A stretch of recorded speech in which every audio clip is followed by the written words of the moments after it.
engineering change 110 Middlesex Turnpike parking lot modifications to eliminate nuisance flooding. Who will be presenting this, please? Good afternoon. My name is Kevin Luddy from Jimmy Horn Associates. I'm sorry, would you please spell your Spell your last last name? name. Leddy, Luddy, with Kimley Thank you Horn. so much. Thank you, Mr. Luddy.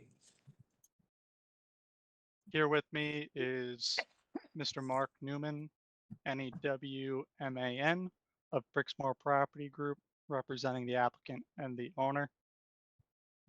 Okay, thank you so much. No, Mr. Newman. Thank you for coming. I'll- Please, would you like to present? Yes, I will share my screen, start the presentation.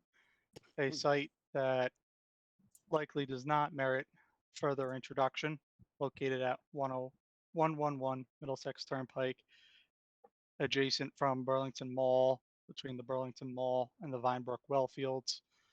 We have gone before this board in the unofficial capacity as it relates to the nuisance flooding condition which exists in the rear parking field of the 101, or the middle building of the subject parcel. Since then, we've gone before the Conservation Commission with a proposed plan that weighs the environmental sensitivities as well as the objective, which is to eliminate the nuisance flooding. I'm going to skip ahead to my sheet C-4.0 flood mitigation, which illustrates Middlesex Turnpike towards the page bottom, the 101 building in the midfield, and the color-coded scheme to page north is our area of interest. The grayed out portion of the parking lot is the area that we are proposing to reconstruct approximately 18 inches above where it currently sits today. The nuisance flooding has been localized to the top left corner of the parking field. The objective of this project was to remove that nuisance flooding. The origin of the nuisance flooding, after we evaluated a bunch of conditions, which include making sure the basin was maintained, which include making sure the catch basins and inlets were being maintained, that there was not an excess of sediment, that everything was draining and functioning properly. It was ultimately determined that it is likely due to the high groundwater table, which is not allowing the drainage to effectively flow from this area into the system. The way we remedy that condition is to raise up the parking field above 18 inches above to provide adequate freeboard. Because we are raising the parking field within a variety of water resource areas, we are under the obligation to provide some type of compensatory storage, and we are working closely with Conservation Commission. The compensatory storage is located in this orange hatched area.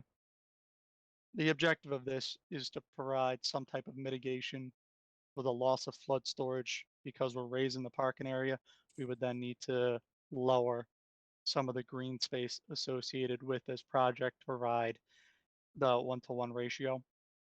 A tributary to Vinebrook is shown in blue towards page north, and of important note is the existing stormwater management basin, which is shown in green. As associated with this project, there's going to be no alterations to this stormwater management basin. The existing drainage infrastructure that drains into that basin will continue to do so, and the rules and regulations as it relates to compensatory storage in the stormwater basin will not allow us to expand that basin and also count that as compensatory storage. When we looked at the entire site, we were concerned with a variety of environmental impacts.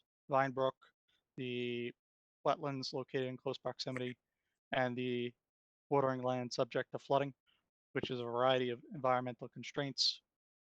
Brixmore did a alternative analysis first, and the cheapest option is to do nothing, but that does not make anyone happy. That does not remediate the condition, and it does not allow Brixmore to actually use the parking area like they so desire.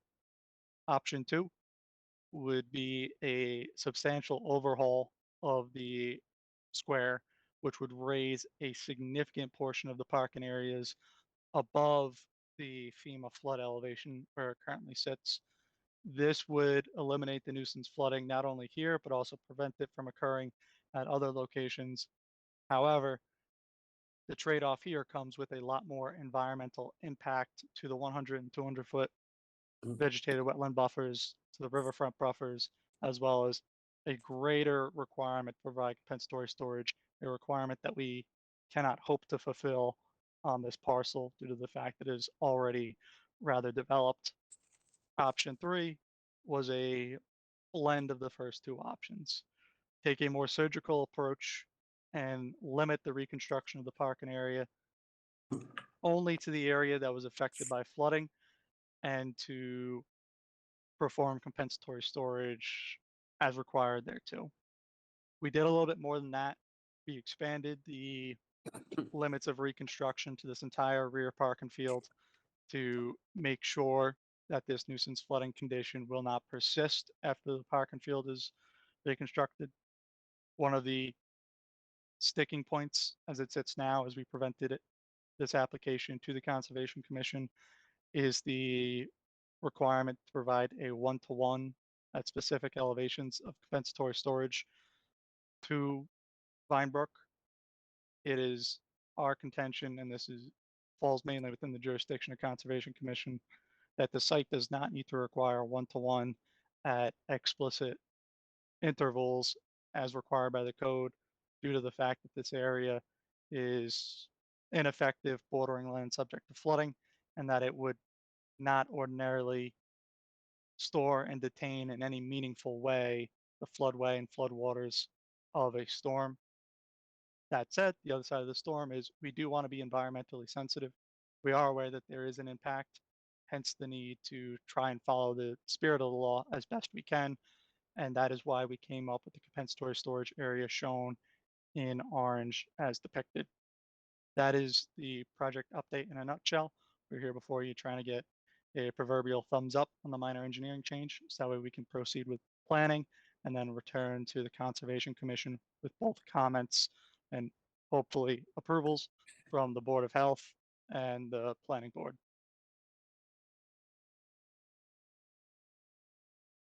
Ms. Liminell, do you want to make a comment? Would you like Would you like me first?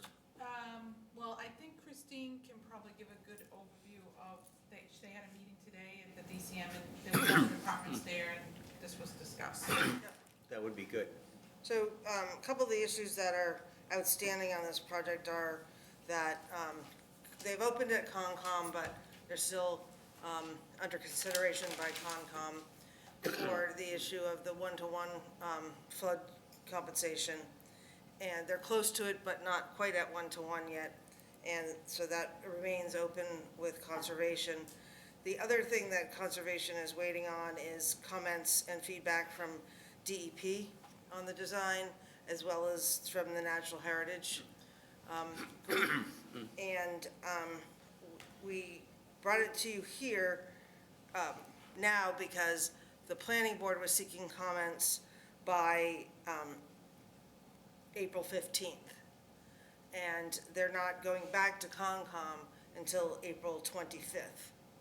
So it was my feeling that the board should consider what they're doing in attempts to address the nuisance issue, but keep the matter open till the next Board of Health meeting, let's say, whichever you choose, whichever meeting you choose, such that we can get additional feedback from Conservation. So I guess we're here where we are, if it's okay with the board to make a couple comments. First, Mr. Newman, thank you very much for working with us, and we really appreciate that. I know you've been here before, and thank you, Mr. Leddy, for a good presentation. This board has been, it's a little different from maybe what your engineer has just discussed, and that was, it may be a nuisance, but for us, we've had one issue, and that was the safety of customers going into that parking area for the last number of years, especially during the winter. And that's why we were very concerned about what's happening there. And it has gone, maybe through global warming, maybe for other reasons, it's becoming progressively worse. And as it becomes progressively worse, it became more dangerous for patrons. That is our issue. In discussion with the Concom, they have some significant issues to open. I am open to any plan that they have approved, and unfortunately, their approval has not been made yet. Our director notified me that they have not approved it. So I would just like to continue this to our next meeting, and as soon as Conservation Commission has approved it, I have no real problem with Conservation taking the lead on this. I really don't. And I know you want approval from us, but if Conservation, who is why I'm asking to take the lead on this, comes up with a different proposal, then you're gonna have to come back anyway, and it gets kind of messy, as we've seen in the past. So I would just propose that what you've done here is admirable, that once you come to agreement with Conservation, I have no issue to approve it at that point. So that's what I'm urging, us to continue it until Conservation says you have a plan, that DEP says it's okay, and I'm just gonna say that I'm all for it as soon as Conservation, you have a plan with Conservation. Any other comment from our board? I agree with that. I think it comes down to conservation. We have been on this for 3 or 4 years. We have now allowed Conservation to really take the lead. They're really doing this. I know you have been up against a lot of walls, including an environmentally very sensitive issue, an issue in which there is a small fish. I keep forgetting. Bridal Shire. The Bridal Shire fish that has been a thorn in your aquarium here. And I understand that you've done magnificent work making sure that that fish continues to exist. So I'm just gonna ask the board for a motion to continue this to our next meeting, and as soon as Conservation has approved it, I will urge our board here to do the same. Motion. I have a motion on the floor by Ms. Sheehan, second by, Anybody second? I did. Second by Ms. Welch to move on, to continue this to our next meeting. I'll Wait, open them. I'm sorry, real quickly. I think Kevin, Kevin had a quick comment. Sure, but I think Kevin can comment, sure. It's for discussion. Sure, for discussion, sure. Apologies, I just want to interject before you vote on the motion. We would ask that the Board of Health or your engineer issue a positive declaratory statement or a letter of no comment at present time to the Conservation Commission. As part of their conditions before our next meeting, they wanted us to go before you and see if you had any significant issues that would impede or otherwise change. So a statement or a declaration to that effect from the board would help us progress this application with the Conservation Commission. So you're asking us to tell Conservation Commission we have no comments at this time? Correct. Well, do we have any comments at this time? I really don't until the Conservation Conservation has- has. There's nothing to, approves. Yeah, and that's, I mean, we don't typically give that type of thing to, we give our comments to planning, because it's a planning. After you've voted on them. Yeah, after they've been voted. We don't typically give comments to any other board like that. The comments are on the application from the planning board, the minor engineering change, is that what it is? Yes. The planning board, not the Concom. Okay. I understand. All in favor? Aye. Aye. 500. We will see you at the next Board of Health meeting, which will be the second week in May, correct? Correct? May 14th. May 14th. And I'm sure that things will go well at that time. Hopefully, as long as you're done with Conservation Commission, I will have not very many comments. Thank you so much for coming. But we have another one, which is Engineering change 101 Middlesex Turnpike facade and patio enhancements. Who is going to present that? Thank you, Mr. Chairman. It I- is Kevin, Kevin Letty with Kimley Horn and Associates, the civil engineer with the project. And here with me is Mark Newman, representing the property owner and applicant Brixmore Property Group. Without further ado, I will reintroduce the site, hopefully through a more positive a lens, through the aspect of redevelopment. The proposed project is seeking, and I will illustrate on the screen my sheet C-3.0 site plan as it relates to the minor engineering change. The site is principally accessed off of Middlesex Turnpike through the main drive aisle. As part of the redevelopment and ongoing efforts at this square, Brixmore is seeking to attract 2 new restaurateurs to Burlington and to have them be located within the 101 Middlesex Turnpike building. As part of that process, there needs to be significant interior renovations to the space formerly occupied by Payara Salon, if anyone's familiar with that. There's going to be 2 new restaurateurs, one facing what we will call the front of the building, which actually faces the parking area. There's a second restaurateur, which is facing the rear or Middlesex Turnpike. We understand the building can be flipped around from what is the normal orientation, so we like to point that out. The associated improvements to the exterior of the building to facilitate these 2 new great uses to the town of Burlington include patio spaces, 1 for each restaurant. One will be removing 3 parking stalls and replacing it with a patio that faces the parking area for use by the first principal restaurant. The second patio is located at the rear of the property line to be used by the second restaurant use. Because of the ability to install a restaurant in the rear of the building, this necessitates some pedestrian improvements.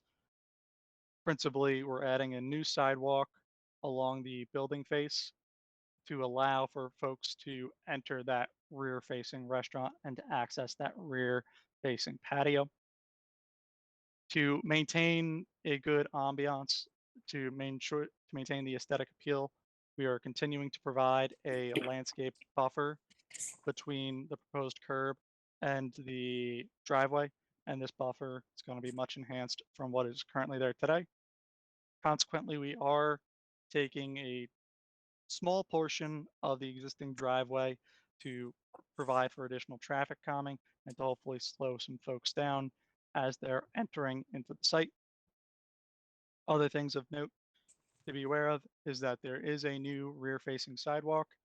It runs from the rear patio out, it jogs page left to this parking field occupied by the Staples building, which is just off screen. There is an existing dumpster pad that is going to be reused for the new restaurants. There are no modifications or alterations to that. The reason why we're proposing this new sidewalk is because currently the tenants have to take their trash out through the front, which is rather unsightly and somewhat not pleasing to the Board of Health, that they would have to go on the common front sidewalk and then access their dumpster. This provides a cleaner, more efficient way for the workers and staff to remove their trash. Also included with the improvements is a 15-foot tall screening wall. The screening wall is shown by this line type here. It is extremely close to the property line, and we have gone before the Zoning Board of Appeals and obtained a variance to install such a screening wall this close to the property line. Some things that I will note about the property is that the visual property line for most people is the curb edge, and from the curb edge, the wall has approximately 27 feet, and the building is probably 40-ish feet away from the curb line. Because of the location of the actual property line located well off the edge of traveled way, it necessitates a series of complicated maneuverings in a very tight space to try and facilitate some of these renovation efforts. The major purpose of this screening wall is to hide a lot of the mechanical equipment, the HVAC units that currently service the 101 Middlesex Turnpike building. Several HVAC units will be relocated from this new rear patio onto the roof of the building. Oftentimes, this begs the question of why can't we put all of the units onto the building? The short answer to that is the building was never structurally designed to accommodate such a high load. Moreover, the soils specific to this site are very poor and they would likely not be able to support that additional weight. The existing building has a structural slab that is used oftentimes in poor soils, and the structural engineer has serious concerns about adding additional weight if it can at all be prevented. As it relates to the Board of Health with 2 new restaurant uses, we are aware of the requirement to add both interior and exterior grease interceptors. There will be a grease interceptor in each of the interiors of the 2 new restaurants. There will be a combined exterior grease trap that is located just inside of the property line, and this has been sized to handle all of the sewage flow from both the restaurant facing front and the restaurant taking rear. Due to the location of subsurface utilities in the area, we may be seeking to relocate this grease interceptor closer to the frontage, and I will flip to C 5.0, my utility plan, and I'm going to zoom in to the specific area of the exterior grease interceptor. As the board may appreciate, the existing sanitary sewer line is located adjacent, parallel to Middlesex Turnpike.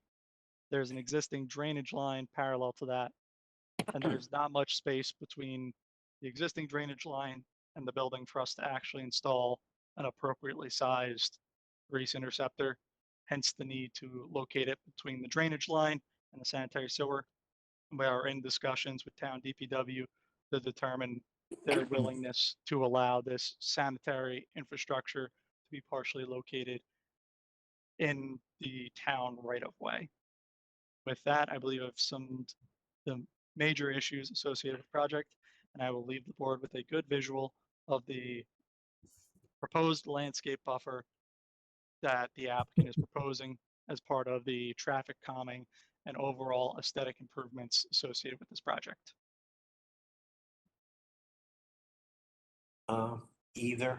Any of our professionals, any comments? Who will be responsible for the external grease trap? Which, both restaurants or the owner? The owner. The owner will be responsible for the external grease trap. Yeah, and I believe Marlene is going, I'm not sure, I know she's been in contact with someone, I'm not sure who she has back, there's been a back and forth regarding this, the grease interceptor, so she hasn't really kind of finalized that, I don't think yet, right? He said the owner, and that's fine with me. And then the second question. Our obligations with the retailers are that we're taking, we're installing and maintaining the grease trap. I believe, I'm pretty sure that's the way that The it's trapped. retailers being the restaurant. Yeah, and just let me take 10 seconds to just take you half a step back. This is a 12,000 square foot vacancy. It's been vacant for close to 3 years. Yeah. This is basically we're breaking up this space to make 4 smaller spaces, and 2 of the spaces are going to be occupied by restaurants adjacent to each other with a new sidewalk connecting them. We don't have any elevations. We might be able to pull one up, but it's pretty exciting as far as this building goes. You know, this building's not a very, compared to the rest of the buildings in this corridor, it's a little behind the times. And this is, we're really thrilled to have these restaurants that are coming. One of them is Tate, which is a bakery. I don't know if you're familiar with them. But I think they're going to be an excellent addition to the area. In order to attract these tenants, we had to promise that we would be making, a significant amount of cosmetic enhancements to bring the property up to snuff with their brand. And the buildings was basically designed not to hold much in the way of weight. It's built on, as Kevin was describing, poor soils. And we've worked for a long time to try to come up with a plan to subdivide this space and make it attractive to the retailers. Part of that has been adding the sidewalk. Part of it has been the screening component that Kevin was describing before, which covers all those HVAC units and condensers and the what you see when you drive down Middlesex Turnpike. So that's just a little background on the project. At the end of the day, the modifications to the site are pretty minimal in that it's really the addition of the patios, the addition of the 2 sidewalks, and a slight modification to the entrance to facilitate that sidewalk along the building. Right now, there's no sidewalk there, and so that's really the project in a nutshell. And Susan, we don't need to add any comments about that the 2 food establishments will need to come before the board through our health agent. I believe there's already, is there a condition in, well, it's a requirement under the grease trap regulations, so the grease trap has to be appropriately sized according to our regulations. Now, I can't say that this is or isn't right now, because Marlene's been going back and forth, and I think there was a question about number of seats or something today, so we still haven't really ironed that out with the actual size of the interceptor yet. But if they don't meet the requirements, then they would have to come before the board for a variance. For variance, For a yeah. variance, anyway. So I'm looking for motion to approve. So moved. I have a motion from Ms. Mary Beth Welch, second by? Second by Gail Demore. All in favor? Aye. Aye. 500, you're all set. Thank you very much. Excellent. Thank you very We'll much. We'll see you at the next meeting, and hopefully we can put that to bed too. Excellent. Thank you. We appreciate it. Thank you very much, Mr. Newman. Okay, which brings us to staff reports. Environmental engineer. Ms. Mathis, you've been a trooper here tonight. Thanks.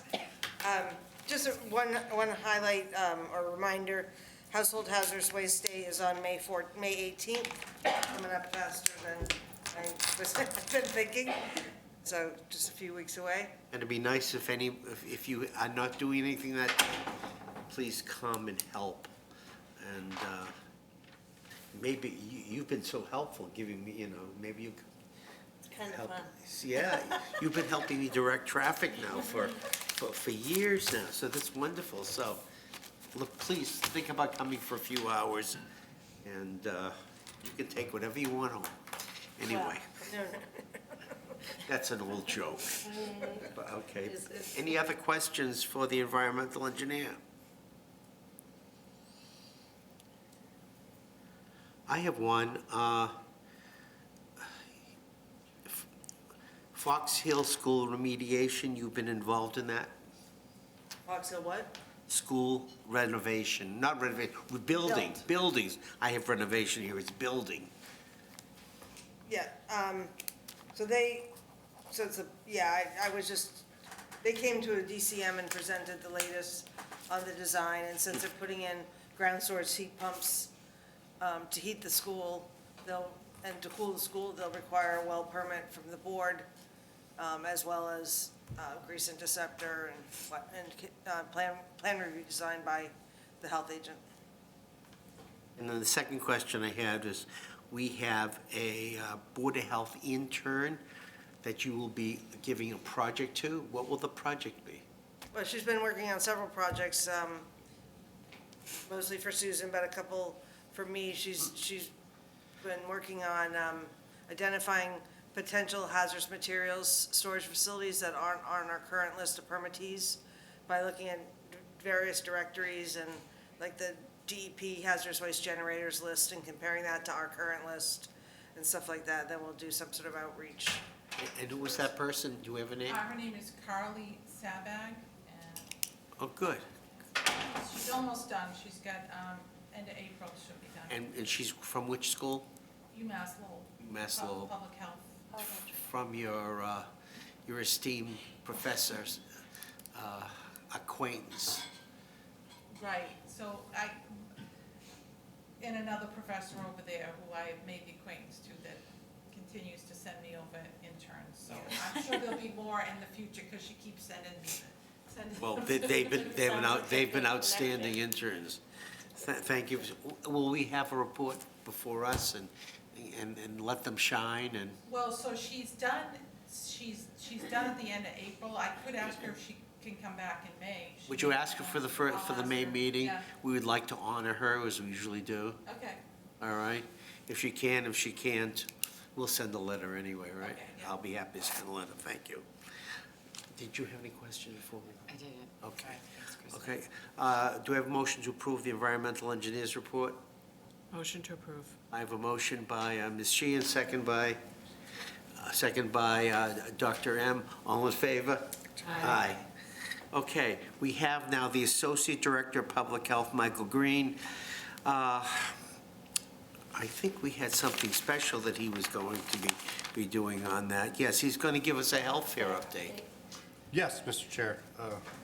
Thank you, and thank you to the Vice Chair, new board members and the board.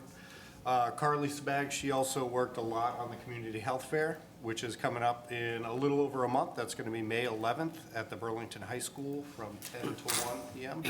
And that's sponsored by Beth Israel Lahey Health. We got a bunch of new vendors this year. I think we're at over 50 vendors. We're going to have 58 tables, lots of giveaways, a bunch of screenings were kind of the order of this year, and a lot of vendors came through. We've got foot mapping and balance screening. We got vascular ultrasound screening. We got mobility, breathing, and stretch exercises. We've got the stop the bleed, CPR, and Heimlich maneuver demonstrations that are going to be going on. The fire department safe trailer, which is the student awareness and fire education trailer, is going to be there by the Burlington Fire Department. Woburn Lions is going to be doing their vision and hearing screenings, so a lot of health-related screenings there. We're also going to have a lot of exercise demonstrations going on. From 10 to 10:15, we're going to have a boxing demonstration by Title Boxing. 10:15 to 10:30, we're going to have Tai Chi by Body Mind Systems. 10:30 to 11, we're going to have the Park and Recs department's going to have a total body workout. We're going to have a CPR demonstration by the emergency response training team after that, and then a foam rolling demo by Evolved Health. And then Park and Recs is going to be back at it with a yoga barre blend training, and then Pilates is going to follow that with the drip yoga Pilates is going to have a Pilates class. So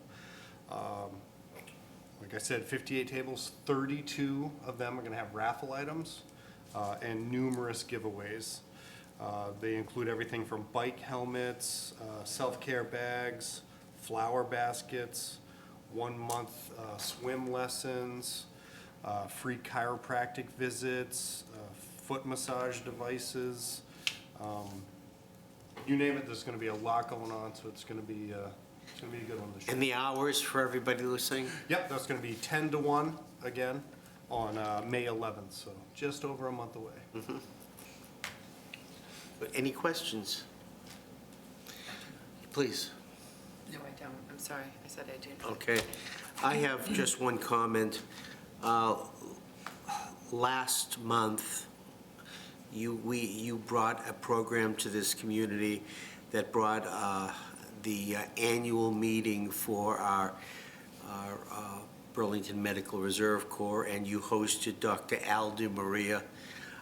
As you know, he's one of the most famous microbiologists and physicians in the United States. He was not only outstanding, I have had many comments thanking me and thanking the board and thanking you for how great that program was.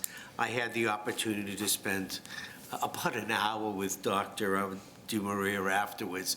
We sort of had a wonderful talk, and I just want to thank you for this community. Just to get him here was absolutely outstanding, and the program that you put together was terrific. Thank you so much. I can't take all the credit for that. I have to actually give that to one of my volunteers in the BVRC, Fran Medaglia. She's good friends with Dr. Al, so she helped me coordinate that. And without Fran, I don't think I could have got them on my own. Do I have a motion to approve the Associate Director of Public Health report? So moved. Second. Motion by Ms. Mary Beth Welsh, second by Ms. Andrea Sheehan. All in favor? Aye. We have the Director of Public Health report, which will include the Health Agents report and the Associate Health Inspectors report. Let's do the Associate Health Inspectors report. Are there any questions on Samantha Hardy's report? I have none either. None? We're going to go to the Health Agents report. Marlene Johnson, are there any questions? I just want to note that she wrote, Marlene Johnson, in her excellence as always, she had 83 people attend in 59 establishments for a food safety program, which last actually about 2 weeks ago now. It was extremely well attended, well accepted, and please, I'm going to ask the Director of Public Health, Susan, would you please tell her that we acknowledged her here? Yes. It was very successful. I attended, gave an excellent presentation to the food service establishments and passed out information Excuse me. important information that they needed to know. So it was Excuse very me. well received too. I know that a lot of these programs are during the day, and I attend on behalf of the board, I attend as many as I can. But if you have an opportunity to call in sick, some of these are fabulous. All right, Mr. Chair, yes. was looking at the documentation. Is Marlene's, I'm sorry, what? is Marlene's piece are those authored? They were in a public?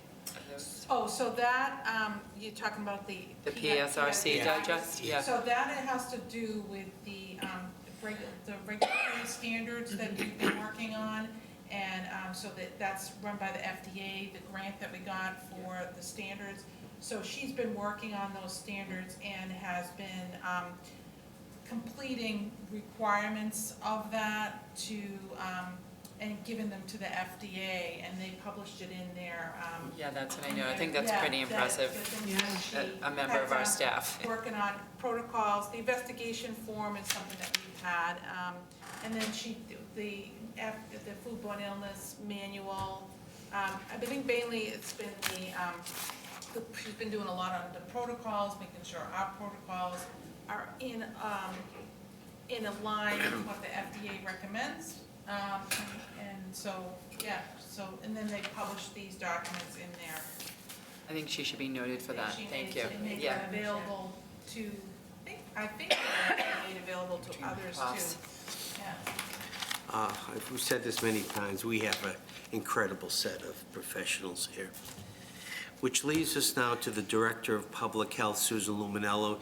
You are I just before, as you give us a report, I know you spent 3 days with our environmental engineer at a PFAS course, a federal PFAS course. Would you tell us a little bit about that in your presentation? Sure, so it was the Northeast Conference, on PFAS Northeast Conference. So it was the New England states mainly, although I did meet some others from other states who wanted to get the information, but there was a lot of discussion about what was going on with PFAS now. There was a lot of presentations on the research being done, not only by regulatory authorities, but also by educational institutions, PhD students, and there's a lot that, I attended the first, this is the second PFAS conference. I attended the first PFAS conference, and that was pre-COVID, and at that time, there was really no information. The second this conference here, more information is collected, however, it seems like the more information we get, it's just uncovering the more that we don't know.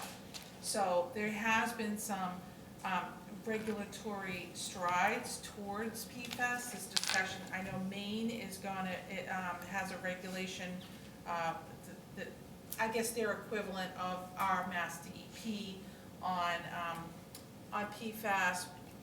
The MCP plan in Massachusetts has included PFAS regulatory levels, as was discussed earlier. However, the testing, there's a lot of questions about the analytical testing. What is the best method?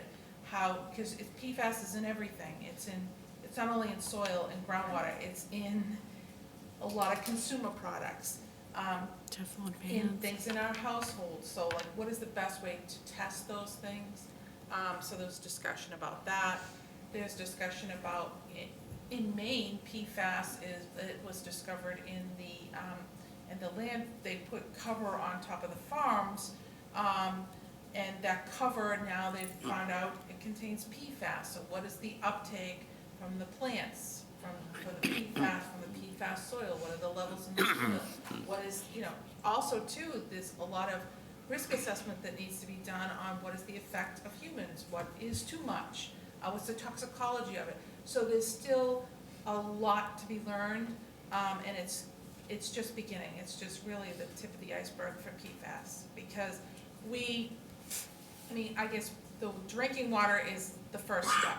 So, luckily in Burlington, the whole state of Massachusetts has been tested, the public water supplies levels for PFAS, and they have standards now, and they have, and currently in Burlington, we have a system to remove it. But, like I said, it's in other things as well. And the Burlington water is PFAS-free? Yes. For everybody Well, watching? Yeah, I don't know if it's under the It's under the. detection. Undetected. What is- yeah. We are not the water. And, We, like you said, a good point, like as the analytical methods get better, and we can get down lower, as we look at the toxicology of it and see, okay, what is the risk here? That is all unknown. very proud that this board was one of the first in the region to hold PFAS hearings, as you remember.